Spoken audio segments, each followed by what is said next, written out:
Olá a todos, sou o professor Jonathan Novaes, sou professor da Universidade de Cuiabá, trabalho no mestrado de Ciências Ambientais e lá eu faço pesquisas de clima urbano. Nesse nosso vídeo de hoje, nós iremos falar sobre qual é a influência das mudanças climáticas nas cidades. Historicamente, com o surgimento da agricultura, a humanidade deixa de ser apenas coletor, caçador e começa a se estabelecer em um só lugar, com mais disponibilidade de recursos.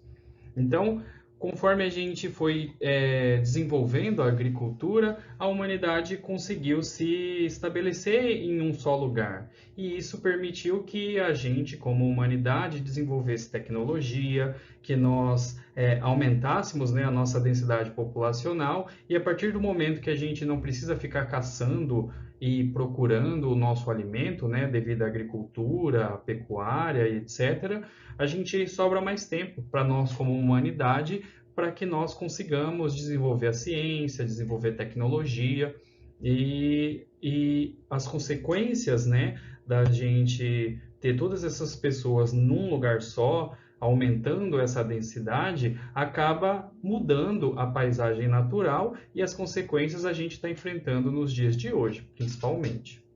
Quando que começa a virar um problema esse adensamento? Principalmente na Revolução Industrial.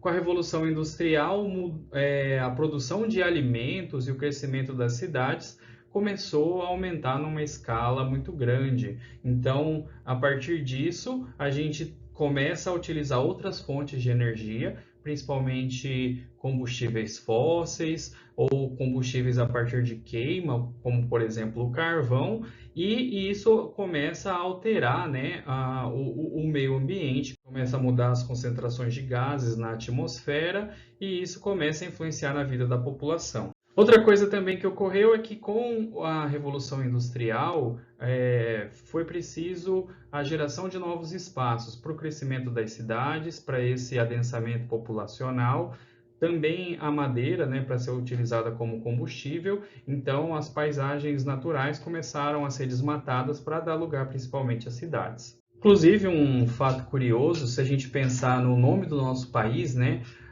que é o Brasil, a origem desse nome é devido ao pau-brasil, essa árvore, né, com ela a gente consegue produzir essa cor bem avermelhada. E o interessante é que assim, quem nasce no Brasil não é brasiliano ou brasiliense. Quem nasce no Brasil é brasileiro. Esse prefixo, né, eiro, ele significa trabalhador, né? Então, igual padeiro, pedreiro. Então, o brasileiro é o extrator do pau-brasil. Então, até historicamente, o nosso gentílico ele já é associado com o desmatamento, porque o começo da história do Brasil foi com a extração de madeira, né, com a extração da madeira do pau-brasil. Inclusive, nós usamos hoje o verde, amarelo e azul, que eram as cores da bandeira portuguesa. Se nós fôssemos fazer relação com a madeira, né, com a cor originária, né, do nome do Brasil, que é a cor vermelha, talvez as cores do Brasil, por exemplo, poderiam ter sido vermelhas devido a isso. E aí essa população ela vai se concentrando, né, nas cidades e essa população cada vez vai ficando maior. De acordo com as Nações Unidas, no ano de 2008, a população urbana passará de cerca de 3,2 bilhões de pessoas para 5 bilhões por volta de 2030. Então nós temos esse aumento aqui de população, né, conforme vai passando o ano. Então cada vez mais as pessoas estão deixando o campo e se estabelecendo nas cidades. No Brasil, segundo os dados da Pesquisa Nacional por Amostra de Domicílios, o PNAD, a maior parte da população brasileira, 84,72%, já vive aí em áreas urbanas. E aí toda a nossa discussão a respeito de área verde, mas assim, que diferença que faz? Por que a gente tem que ter área verde? Qual que é a importância da gente manter essa área verde? O que ela faz no meio ambiente? Então, onde a gente tem planta, onde a gente tem vegetação, ocorre o que a gente chama de evapotranspiração. Evapotranspiração é a junção da evaporação da água das superfícies e da transpiração das plantas. Então, quando a gente tem vegetação, nós estamos tirando água do solo e estamos jogando ela para a atmosfera. Essa é uma parte importantíssima do ciclo da água. E aí o que acontece? 1 m² de área verde é mais eficiente que 1 m² de lâmina d'água, por exemplo. Então, se eu tenho uma vegetação, eu consigo jogar mais água ainda para a atmosfera. Por que que é importante eu ter água? Por que que é importante essa presença de água num ambiente? O que que acontece? Quando chega a radiação solar, né, aqui no planeta, essa radiação solar ela pode ser gasta, né, principalmente em duas coisas. Ela é gasta em mais coisas, mas principalmente em duas: em aquecimento e mudança de estado físico. Então, se eu tenho água, essa energia solar ela vai ser gasta para pegar a água líquida e fazer ela virar vapor. Se eu estou num ambiente que não tem água, toda a radiação solar, toda essa energia vai ser gasta para aquecimento, tanto do solo quanto da atmosfera e das coisas que estão na superfície. Então, quanto mais água tiver num lugar, mais energia do sol vai ser gasto na água e não em aquecimento. Então, a evapotranspiração das plantas, ela consome essa energia e aí menos energia é gasta aí para aquecimento. Então, essa aqui é a importância da gente ter áreas verdes, porque onde tem área verde a gente tem mais umidade, onde tem mais umidade eu tenho mais gasto da energia solar nessa mudança de estado físico e menos energia é gasta para aquecimento.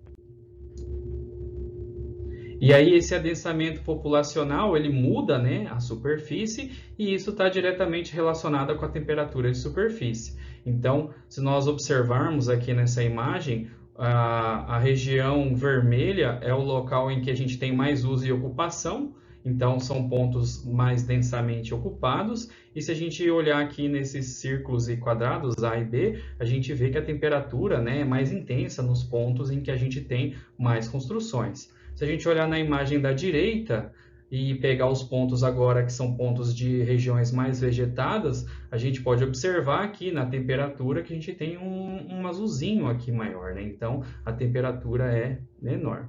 Então, os materiais que são usados para fazer asfalto, para fazer telhado, para fazer casa e retirando a vegetação nativa, todos esses materiais absorvem mais energia, esquentam mais. Então, e ainda tem a questão da evapotranspiração que diminui.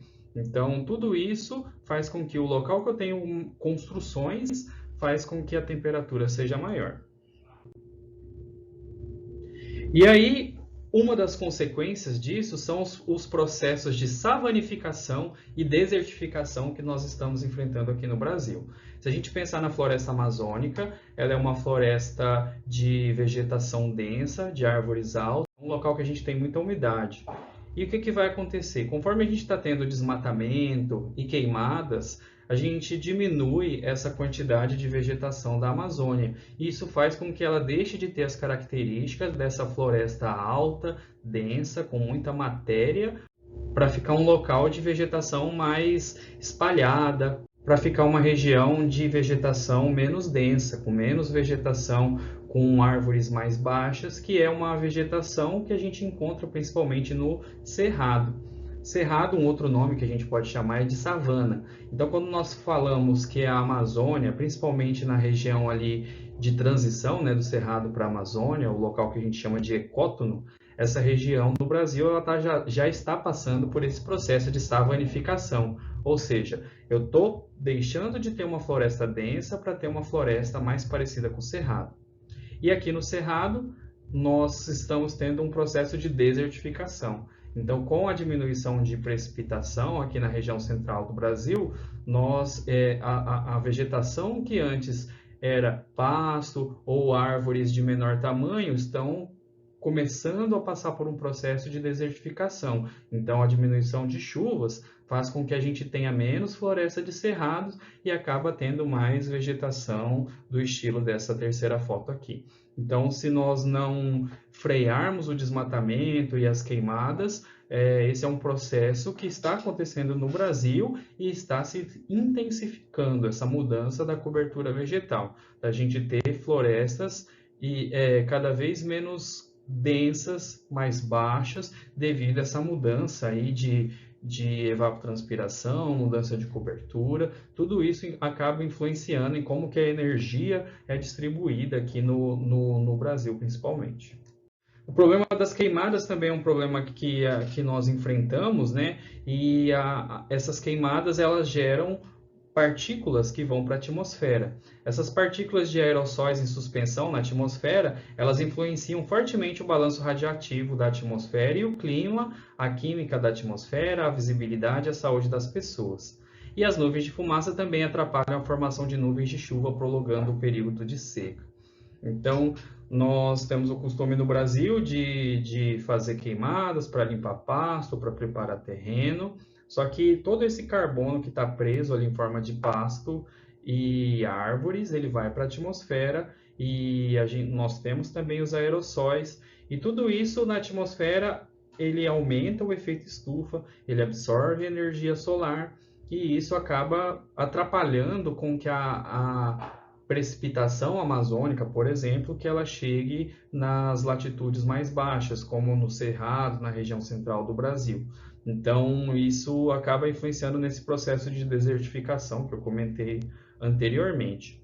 E aí, quando a gente tem nuvens de massa muito densas, isso também atrapalha a formação de chuva, porque a nuvem, né, o vapor de água ali e a água da nuvem não consegue se movimentar, por exemplo, e ir para as regiões que necessitam, que seriam naturais dela ir, devido a essa presença de fumaça, e isso muda o ciclo de chuva, acaba influenciando na agricultura, por exemplo.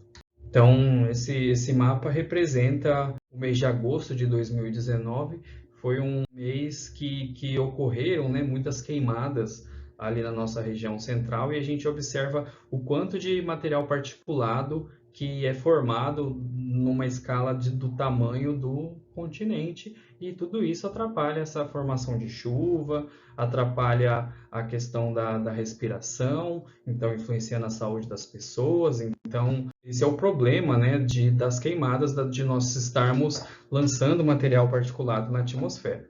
Então, esse CO2, ele intensificando a presença dele na atmosfera, a gente também aumenta o efeito estufa. Nós sabemos que o aumento do efeito estufa ele é o responsável em causar o aquecimento, né, global. Então, todo esse CO2 ele influencia no balanço de carbono mundial aí e faz com que aumente a temperatura de superfície do planeta. E aí, tudo isso acontecendo, desmatamento, queimadas, alteração do ciclo da água, e isso acaba acontecendo os eventos extremos. Então, a gente vai ter períodos de seca mais longos, e aí se a seca aumenta, eu diminuo a evapotranspiração, então eu estou mexendo no ciclo da água, vai ter menos vapor na atmosfera, então isso acaba sendo um ciclo. Eu diminuo a chuva, causo seca, com seca eu tenho menos evapotranspiração, e aí eu tenho menos água na atmosfera, e esse ciclo acaba mudando, né, o clima do local. E aí desses eventos extremos, né, que acabam acontecendo com desmatamentos e queimadas, esse padrão de chuva sendo alterado, às vezes não necessariamente muda a quantidade de chuva, e sim a frequência e a distribuição. Então eu preparei, por exemplo, um exemplo de uma precipitação que ocorre em clima AW, que é um clima bem comum aqui no Brasil, né, principalmente nas regiões centrais. Então, eu peguei uma situação aqui, ó, de 1.500 milímetros de chuva.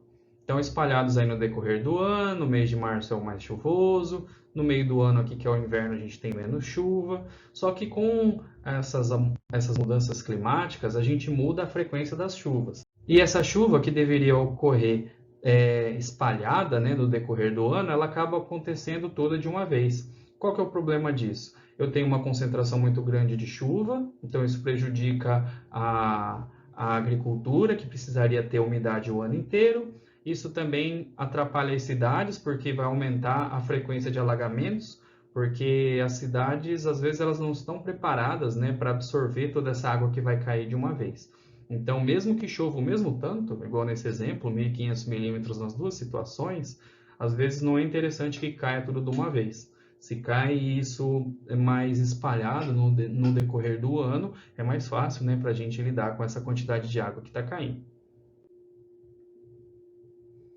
Outro problema também é que, com a diminuição de chuvas, né, o nível dos reservatórios das hidrelétricas diminuem e isso acaba deixando a geração de energia mais cara, né? Então, acaba gerando problema também para a população. Menos energia disponível e isso faz com que o preço fique mais alto. Em relação ao aquecimento, Hunt 2017 afirma que as cidades reemitem para a atmosfera quantidade semelhante ao que recebemos por radiação solar.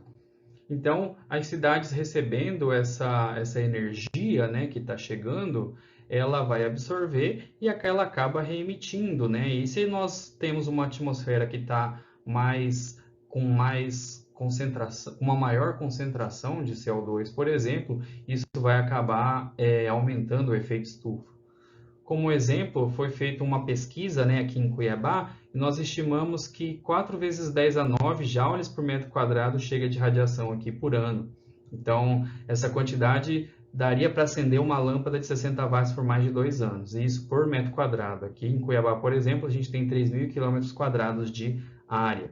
Então, é muita energia que chega no Sol, e quando nós aumentamos essa concentração de CO2 na atmosfera, essa reemissão, né, de energia pelas cidades acaba ocorrendo um maior aquecimento aí nas cidades. E aí, quando a gente tem as cidades e esse adensamento populacional, nós acaba ocorrendo a construção de edifícios, então a gente muda, né, como que é a superfície, e a superfície que deveria ser homogênea devido a uma floresta que estaria ali anteriormente, ela passa a ser rugosa, ela passa a ter diferentes alturas. E essas diferentes alturas, elas aumentam o atrito da atmosfera com a superfície, e isso atrapalha a dispersão de poluentes. Então, até a parte da gente ter edifícios atrapalha que disperse tanto poluente quanto calor. E isso faz com que mais energia fique presa ali, mais poluentes fiquem presos ali na cidade. Então, o simples fato também das cidades ficarem cada vez maiores faz também com que elas fiquem cada vez mais quentes. Outra coisa também que acaba acontecendo nas cidades, conforme a gente vai construindo, a gente substitui, né, as áreas que antes eram áreas naturais, de solo e floresta, e nós mudamos, por exemplo, por zonas pavimentadas. Então a gente coloca um material que vai absorver mais calor, e também, como está uma área que fica pavimentada, a gente não tem uma área de drenagem. Então, nesses eventos extremos de chuva caindo toda de uma vez, a gente aumenta os episódios de alagamento, que também é um problema bem constante, né, nas grandes cidades. Todo esse aquecimento acaba fazendo ocorrer o fenômeno de ilha de calor urbano. A ilha de calor é um fenômeno que faz com que lugares densamente construídos tenham temperaturas maiores do que zonas próximas. Então, nos locais, por exemplo, nos centros das cidades, a gente tem temperaturas maiores do que nas zonas mais periféricas, nas zonas rurais. Então, esse adensamento populacional faz com que a temperatura aumente. Esse fenômeno a gente chama de ilha de calor. Então, os efeitos do aquecimento global, juntamente com as ilhas de calor, fazem com que a temperatura aumente muito mais nas cidades do que em relação a outros lugares. Os relatórios do IPCC, eles sugerem alguns cenários, alguns mais otimistas, outros mais pessimistas, mas vamos imaginar, por exemplo, um cenário que aumente 4 graus no planeta. E aí a gente pode pensar assim, 4 graus, de 30 para 34, será que eu consigo? Será que eu aguento? Mas o problema disso é que, assim, 4 graus no planeta inteiro é uma média. Então, no oceano, por exemplo, às vezes vai aumentar só meio grau. E nas cidades aumenta 8, aumenta 8,5, aumenta 9. Então, quando a gente fala de aquecimento planetário, nós estamos falando de um aumento médio. Nos polos, nos oceanos, aumenta menos. Então, nos locais que tem mais construções, que tem mais cidades, vai aumentar muito mais. E aí, nessa média, é que nós teremos esses 1 grau, 2 graus de aumento que tanto se fala do aquecimento global. Então, nós já enfrentamos, né, esse aquecimento e principalmente em períodos recentes, né, cada ano que passa a gente vai percebendo que as temperaturas aumentam, recorde de temperatura e tudo isso é oriundo do aquecimento global. Então a gente pode pensar, o que a gente pode fazer para frear essas mudanças climáticas, para diminuir o que vai acontecer, porque as mudanças climáticas já estão acontecendo. O aquecimento global já é uma realidade. Então, o que nós podemos fazer é nos adaptar a essas mudanças e tentar diminuir, né, desacelerar esse aquecimento e essas mudanças que estão ocorrendo. Então, uma das coisas que nós podemos fazer é em relação às energias renováveis. Então, a energia renovável é aquela que vem de recursos naturais que são naturalmente reabastecidos em uma velocidade maior ou igual ao seu consumo, como sol, vento, biomassa, marés e energia geotérmica. Então, a energia renovável ela é um recurso natural, mas ele tem que ser reabastecido de uma forma veloz. Porque, por exemplo, se nós pensarmos no petróleo, ele é natural, mas ele demora milhões de anos para ser feito. Então, ele não é uma energia renovável porque a gente não consegue reabastecer os estoques, por exemplo, de petróleo numa velocidade grande. Então, mudar a forma como que o planeta usa a energia é uma maneira da gente diminuir, né, as emissões que são geradas na geração de energia e usar essas energias, né, de uma forma mais eficiente reduz as emissões e, por consequência, dá uma freada um pouco no aquecimento global. Além de ser renovável, é importante que essa energia também seja sustentável, sem agredir o meio ambiente e o clima. Então, quais que são algumas conclusões do relatório do IPCC, que é o Painel Intergovernamental sobre Mudanças Climáticas? Então, da era pré-industrial, o planeta já aumentou 1,1 graus Celsius. Lembrando que 1,1 é a média do planeta. Então, nas cidades aumenta mais, no oceano, nos polos aumenta menos. 50% de chance de aumentar mais meio grau Celsius até 2040. No pior cenário, a temperatura global média pode aumentar em até 5,7 graus Celsius até 2100. Seria um completo desastre se isso ocorresse. Então, aqui tem algumas metas, né, de reduções de emissões que nós precisamos fazer para que esse pior cenário não ocorra, para que ocorra o melhor cenário, que é um aquecimento, ainda assim é um aquecimento, mas um aquecimento em menor quantidade. Então, nós temos que diminuir essas emissões aqui de 59,1 gigatoneladas, né, de CO2 para 33, 23, 18 até o ano de 2040, para nós aumentarmos só 1,5 graus Celsius. Então aqui a gente tem as ações ao aquecimento global.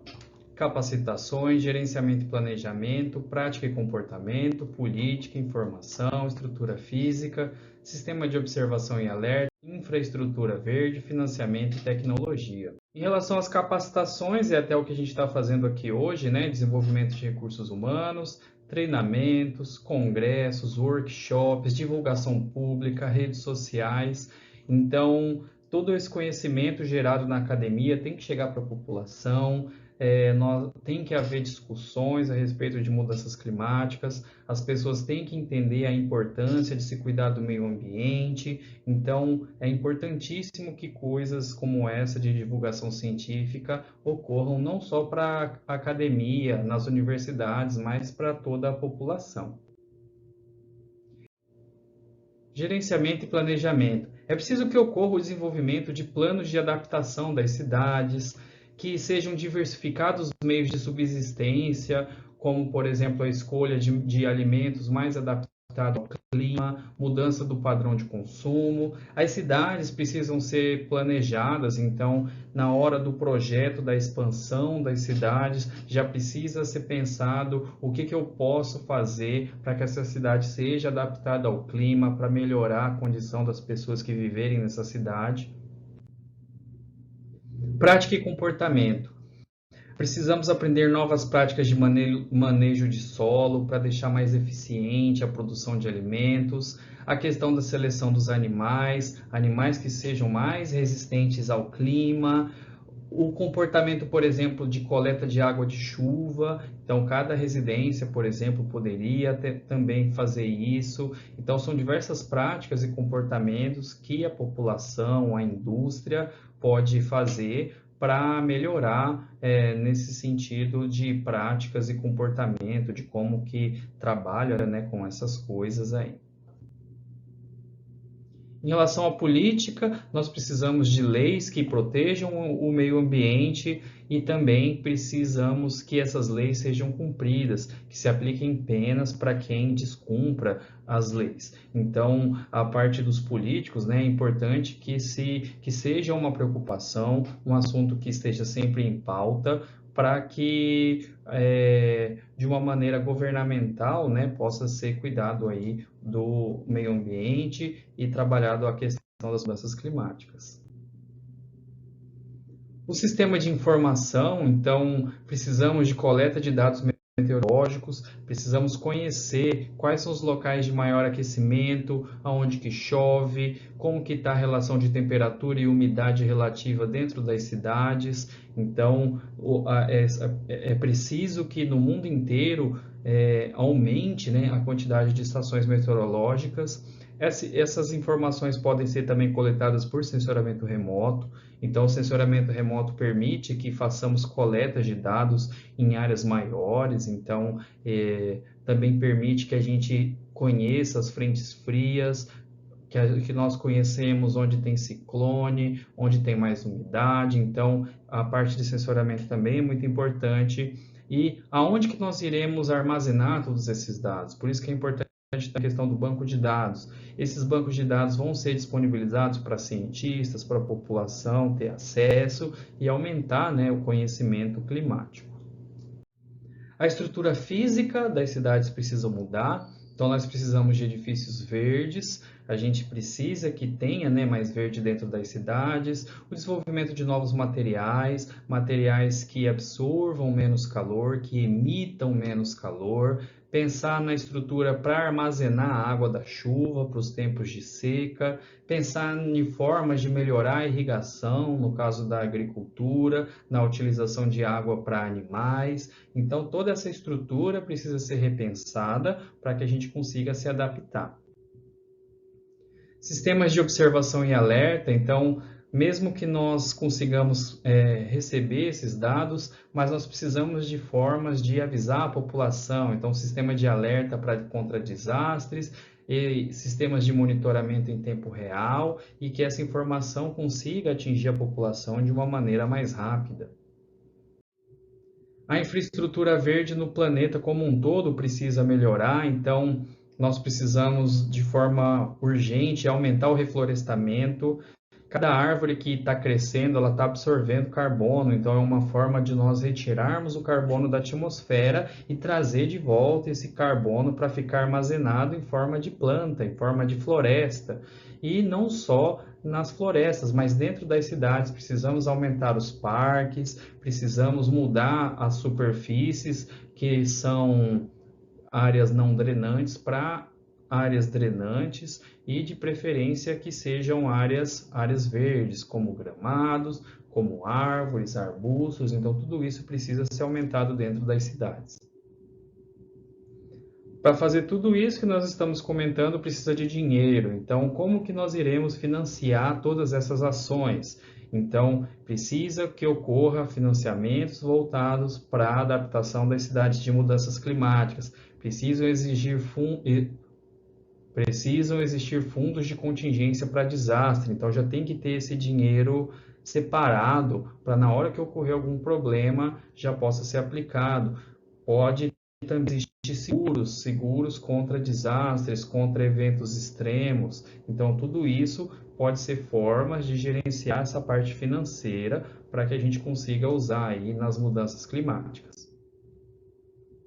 Desenvolvimento de tecnologia. Então, a tecnologia da humanidade precisa evoluir para a gente usar a água de uma forma melhor, porque a tendência é cada vez mais nós termos secas mais extensas, pensarmos em energias renováveis, energias que não agridam ao meio ambiente, e das que a gente já conhece, desenvolver para que elas sejam mais eficientes, pensar em formas de purificar a água, uma vez que a poluição de água também é uma coisa intensa, que ocorre bastante, então também precisamos ter essa preocupação, né, de como que nós vamos tratar tanto a água quanto a energia.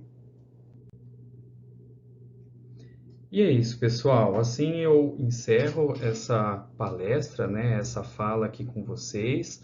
Eu agradeço a todos que assistiram até aqui. Peçam que, se gostaram dessa palestra, curtam o vídeo, que deixem um comentário e que assinem o canal. Aqui no canal tem mais vídeos, né, sobre mudanças climáticas, sobre o entendimento de como que funciona o clima no nosso planeta. E obrigado por assistirem.